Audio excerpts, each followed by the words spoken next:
कि हमें लाभ हानि छोड़ के सही गलत पे काम करना शुरू करना चाहिए। उनको ऊंची ऊंची शिक्षा डिग्री दिलवाते रहिए ताकि वो ऊंची नौकरियां कर सकें और बहुत ज़्यादा पैसा कमा सकें। लेकिन आप हवा को खरीद नहीं सकते, आप पानी को खरीद नहीं सकते, वैल्यू सिस्टम को खरीद नहीं सकते, आप अस्पतालों में ज़िंदगी खरीद नहीं सकते, न्याय तंत्र से आप न्याय नहीं खरीद सकते।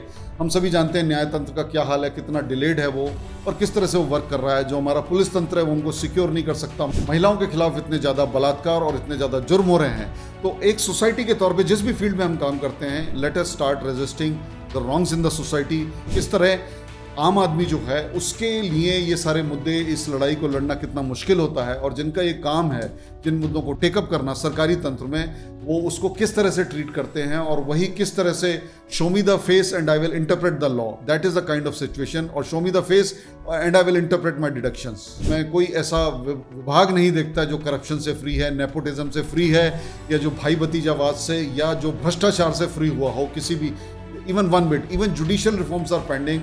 जो जजेस की नज़र है वो सही मुद्दे पर वो नहीं पहुंच पाते। इस वीडियो के जरिए संदेश देना चाह रहा हूं कि कॉमन आदमी के लिए, मेरे जैसे कॉमन आदमी के लिए जो एक सिटीजन साइंटिस्ट है अपने पैशन या हॉबी से, and I also want to work on the environmental factors, I want to work on the, तो किस तरह जो सिस्टम है उसको फ्रस्ट्रेट और डिफीट करता है। और जब मैं आपको इसके फिगर्स बताऊंगा कि एक्चुअली AQI मुद्दे पे एक गलत दिशा में कितना पैसा खर्च हुआ है, तो आप समझ जाएंगे कि ये किस तरह की पब्लिक मनी की बर्बादी, लोगों की सेहत के साथ खिलवाड़, क्योंकि सही मुद्दा आज तक ये पूरा तंत्र जो है ये पता नहीं लगा पा रहा है, ना ही उसको असिस्ट किया जा रहा है। जो अपेक्स लेवल पे supreme court of India, committee for air quality management, कई IITs और नेशनल ग्रीन ट्रिब्यूनल, इन सब के नज़र से ये AQI का मुद्दा हर साल गुजरता है, इस साल भी गुजरेगा।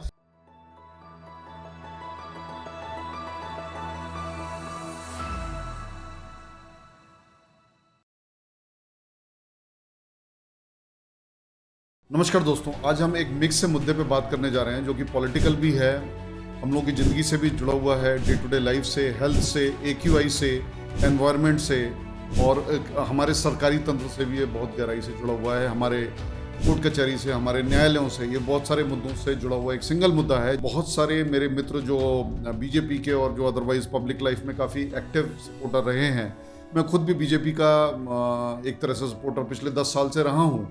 और जब 2014 में BJP सरकार आई थी तो लोगों को बहुत सारी उम्मीदें आई थी कि सरकारी तंत्र में बदलाव आएगा और ट्रांसपेरेंसी आएगी, बहुत सारी चीज़ों में चेंजेस आएंगे। मैं नहीं देखता कि कोई सरकारी तंत्र की वर्किंग में या जो करप्ट सिस्टम्स हैं उनकी वर्किंग में कोई फ़र्क आया है। तो इसके लिए मैं आपको एक इंस्टेंस देना चाहूँगा जो डायरेक्टली मेरे साथ एक गुजरा हुआ पब्लिक इंटरेस्ट मैटर पे, इसमें मेरा कोई पर्सनल इंटरेस्ट नहीं है, तो इसका मैं ब्यौरा देने जा रहा हूँ। और इसके बारे में ये मुद्दा जुड़ा हुआ है दिल्ली की AQI पे। जैसे कि हम सब लोग जानते हैं कि दिल्ली की AQI जो है विंटर मंथ्स में बहुत ख़राब हो जाती है हर साल, और इसके ऊपर बहुत ज़्यादा एक्टिविटी होती है। एक केस है MC Mehta versus union of India जो कि 1985 से चला हुआ है, जो AQI से ही या एयर पॉल्यूशन के साथ डील करता है।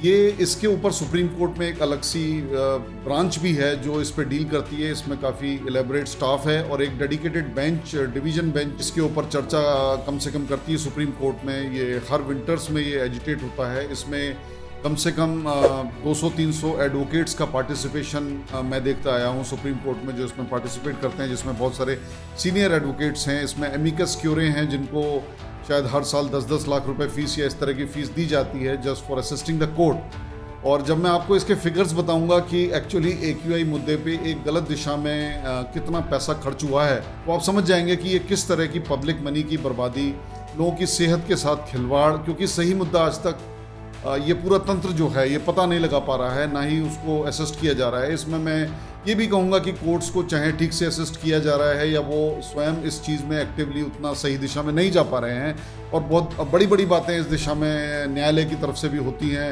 जो एग्जीक्यूटिव की तरफ से भी होती है, जो टेक्निकल एक्सपर्ट्स हैं, साइंटिफिक एक्सपर्ट्स उनकी तरफ से भी होती है, लेकिन कोई एक इस पर पुख्ता कार्रवाई आज तक नहीं होती। और इसका जो असर है, हालांकि इंटेंशंस उन सबकी क्लीन है, इंटेंशंस यही है कि दिल्ली की हवा साफ हो, क्योंकि वही हवा, चाहे वो जज हो, चाहे सिपाही हो, चाहे PM महोदय हो या और कोई भी सरकारी तंत्र का बंदा हो जो कि दिल्ली NCR में लोकेटेड है, चाहे कॉमन आदमी हो, तो उनको वही एयर ब्रीथ करनी पड़ती है। कोई भी आपको ऑक्सीजन सिलेंडर लेके कोर्ट आता हुआ नहीं दिखेगा, मास्क वगैरह लगा लेते हैं, लेकिन फिर भी जो एयर आ रही है वो तो पॉल्यूटेड ही मास्क के जरिए भी आ रही है।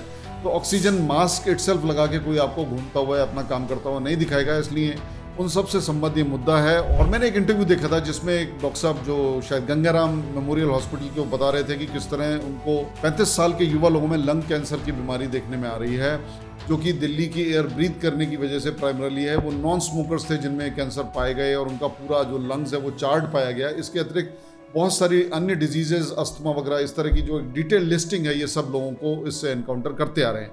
तो मैं इसमें ज़्यादा इसको लंबा ना चलाऊंगा, बस मैं आपको बैकग्राउंड दूंगा कि 2023 के शुरुआत में मैंने सुप्रीम कोर्ट ऑफ इंडिया में एक PIL फाइल की थी। चूँकि मैं एक सिटीजन साइंटिस्ट हूँ और मैं एनवायरनमेंट के मुद्दे से बहुत ज़्यादा जुड़ा रहा हूँ और मेरी स्टडी इस दिशा में काफ़ी ज़्यादा है। एक लोकल हमारा इको क्लब है चंडीगढ़ ट्राई सिटी के अंदर, जो इस दिशा में काम करता है कि हम लोग पेड़ लगाएं, और जिनको हर साल जो MCA 3 साल पहले हमने, हमारे पास एक अर्थ वगैरह जिससे हम गड्ढे खोद के जो 30-40 हज़ार का इक्विपमेंट है वो लेके और लोग कंट्रीब्यूट करके उसमें हम लोगों ने पीपल, बड़, नीम इत्यादि पेड़ लगाए थे, जिसको MC पंचकुला ने खोद दिया और वो सारे पेड़ हटा के वो ऑर्नामेंटल पेड़ बेंगलोर से लेके आते हैं। तो इसी तरह की कार्रवाई हर शहर में होती आ रही है। जो लोगों का मुद्दा है वो मेनली पैसे कमाने का है सरकारी तंत्र का, वही लगता है। जो असली काम है वो मूल काम पे नहीं जाते कि किस चीज़ से पब्लिक को फ़ायदा है, एनवायरनमेंट को फ़ायदा है, बल्कि वो ये देखते हैं कि हमारा किस में मैक्सिमम फ़ायदा है। तो जो भी एक्टिविटी उनको मैक्सिमम फ़ायदा देगी, चाहे वो एनवायरनमेंट इंप्रूव करे या ना करे, उस तरह की कार्रवाई करते हैं। तो अब मैं मेन मुद्दे पे आता हूँ, जो कि आप देखेंगे कि